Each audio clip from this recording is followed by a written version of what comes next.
सोचो, अगर एक दिन समुंदर के नीचे से ऐसा हथियार निकले जो पूरे शहर को बिना चेतावनी के मिटा दे, बिना किसी मिसाइल लॉन्च के, बिना रडार पर आए, सिर्फ एक साइलेंट धमाके के साथ, न कोई अलार्म बजे, न कोई इंटरसेप्ट सिस्टम एक्टिव हो, न कोई तैयारी का मौका मिले, और दुनिया को बाद में सिर्फ इतना पता चले कि एक पूरा इलाका अचानक नक्शे से गायब हो गया। आज हम बात करने वाले हैं रूस के उन खुफिया हथियारों की जिनके बारे में बहुत कम लोगों को जानकारी है और जिनकी वजह से दुनिया की सबसे ताकतवर सेनाएं भी सतर्क रहती हैं। रूस हमेशा से ही अपनी सैन्य ताकत को लेकर रहस्यमय रहा है। सोवियत यूनियन के जमाने से लेकर आज तक उसने कई ऐसे प्रोजेक्ट्स पर काम किया है जो आम जनता से छुपा कर रखे गए।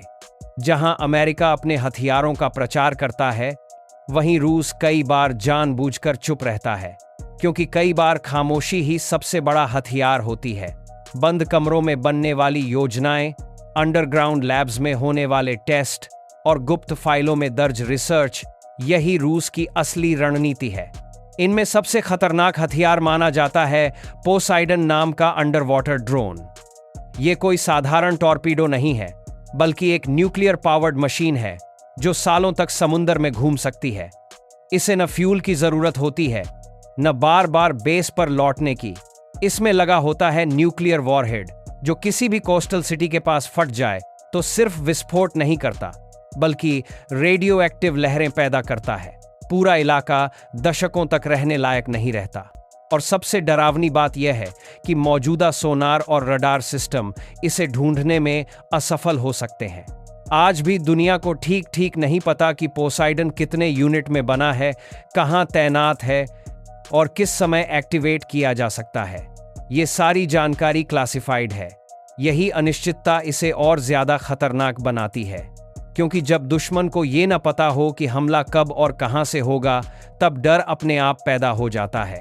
अब जरा सोचो, अगर जंग जमीन या आसमान में नहीं बल्कि अंतरिक्ष में लड़ी जाए तो क्या होगा।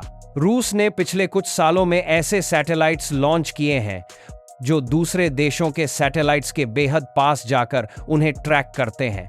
ये सैटेलाइट्स जरूरत पड़ने पर दुश्मन के कम्युनिकेशन सिस्टम्स को डिसेबल कर सकते हैं।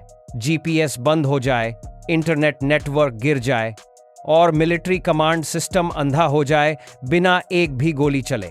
इन सैटेलाइट्स को अनऑफिशियल तौर पर किलर सैटेलाइट्स कहा जाता है। इनका असली मकसद आज भी पूरी तरह साफ नहीं है, लेकिन डिफेंस एक्सपर्ट्स मानते हैं कि फ्यूचर वॉर्स का बड़ा हिस्सा स्पेस में ही लड़ा जाएगा, क्योंकि जिसने स्पेस कंट्रोल कर लिया उसने धरती पर भी नियंत्रण पा लिया। इसके बाद आता है हाइपरसोनिक हथियारों का दौर। रूस की अवांगार्ड और किंझाल जैसी मिसाइलें माक 10 से भी ज्यादा स्पीड से उड़ती हैं, यानी आवाज से 10 गुना तेज। इतनी तेज कि मौजूदा मिसाइल डिफेंस सिस्टम्स इनके सामने बेकार हो जाते हैं। ये रास्ते में दिशा बदल सकती हैं, मैन्यूवर कर सकती हैं और दुश्मन को कंफ्यूज कर सकती हैं। कुछ रिपोर्ट्स बताती हैं कि रूस इनसे भी ज्यादा एडवांस्ड वर्जन पर काम कर रहा है, जिनमें आर्टिफिशियल इंटेलिजेंस और स्टेल्थ टेक्नोलॉजी का इस्तेमाल हो सकता है। लेकिन इन प्रोजेक्ट्स की जानकारी आज भी आम जनता से छुपी हुई है। अब बात करते हैं एक ऐसी टेक्नोलॉजी की जो सुनने में किसी फिल्म जैसी लगती है, लेकिन हकीकत के काफी करीब मानी जाती है। कुछ रिपोर्ट्स के मुताबिक रूस जानवरों के दिमाग में माइक्रोचिप्स लगाकर उन्हें रिमोटली कंट्रोल करने पर रिसर्च कर रहा है, खास तौर पर पक्षियों पर। कल्पना करो, आसमान में उड़ता एक आम सा कबूतर जो असल में एक सर्विलांस डिवाइस हो। न कोई ड्रोन की आवाज, न कोई कैमरा नजर आए, सिर्फ एक साधारण पक्षी। अगर ये टेक्नोलॉजी पूरी तरह सफल हो गई तो जासूसी का तरीका पूरी तरह बदल जाएगा। यूक्रेन युद्ध के बाद रूस पर भारी आर्थिक प्रतिबंध लगाए गए। कई देशों ने उसके हथियार उद्योग पर रोक लगा दी, लेकिन रूस ने इसका भी रास्ता निकाल लिया। रिपोर्ट्स के मुताबिक उसने चीन और कुछ दूसरे देशों में गुप्त ड्रोन फैक्ट्रियां बना लीं। यहां से लॉन्ग रेंज कामिकाजे ड्रोन बनाए जाते हैं जो सैकड़ों किलोमीटर दूर जाकर लक्ष्य पर हमला कर सकते हैं। इन फैक्ट्रियों की एग्जैक्ट लोकेशन आज भी पब्लिक नहीं है। मतलब युद्ध सिर्फ बैटलफील्ड पर नहीं, बल्कि फैक्ट्रियों और सप्लाई चेन में भी चल रहा है। अब आते हैं लेजर वेपन्स पर। रूस का पेरिस्वेट सिस्टम एक ऐसा हथियार है जो हाई एनर्जी लेजर बीम्स से ड्रोन, सैटेलाइट्स और मिसाइल्स को नुकसान पहुंचा सकता है। इसकी असली पावर लेवल और रेंज आज भी सीक्रेट है, लेकिन इतना तय है कि आने वाले समय में गोलियों से ज्यादा लेजर का इस्तेमाल होगा, क्योंकि लेजर की स्पीड लाइट जितनी तेज होती है, यानी प्रैक्टिकली इंस्टेंट अटैक। समुद्र की गहराइयों में भी रूस की मौजूदगी कम नहीं है। उसकी लौशारिक सबमरीन हजारों मीटर नीचे तक जा सकती है, जहां आम सबमरीन नहीं पहुंच पाती। इसका इस्तेमाल अंडर सी केबल्स को मॉनिटर करने, टैप करने और जरूरत पड़ने पर डैमेज करने के लिए किया जाता है। आज की दुनिया इंटरनेट और डेटा पर चलती है। अगर समुद्र के नीचे के केबल्स कट जाएं, तो कई देशों की इकोनॉमी ठप हो सकती है और शायद किसी को पता भी न चले कि ये किसने किया। इतिहास में रूस का नाम केमिकल वेपन्स के साथ भी जुड़ा रहा है। नोविचोक जैसे नर्व एजेंट्स दुनिया के सबसे खतरनाक केमिकल हथियारों में गिने जाते हैं। सरकारी तौर पर कहा जाता है कि ऐसे प्रोग्राम्स बंद हो चुके हैं, लेकिन कई एक्सपर्ट्स मानते हैं कि रिसर्च अब भी किसी न किसी रूप में जारी है। अब सबसे आधुनिक और विवादित हथियार की बात करते हैं, आर्टिफिशियल इंटेलिजेंस। रूस एआई बेस्ड कॉम्बैट सिस्टम्स पर काम कर रहा है, जहां कंप्यूटर खुद तय करेगा कि किस टारगेट पर हमला करना है।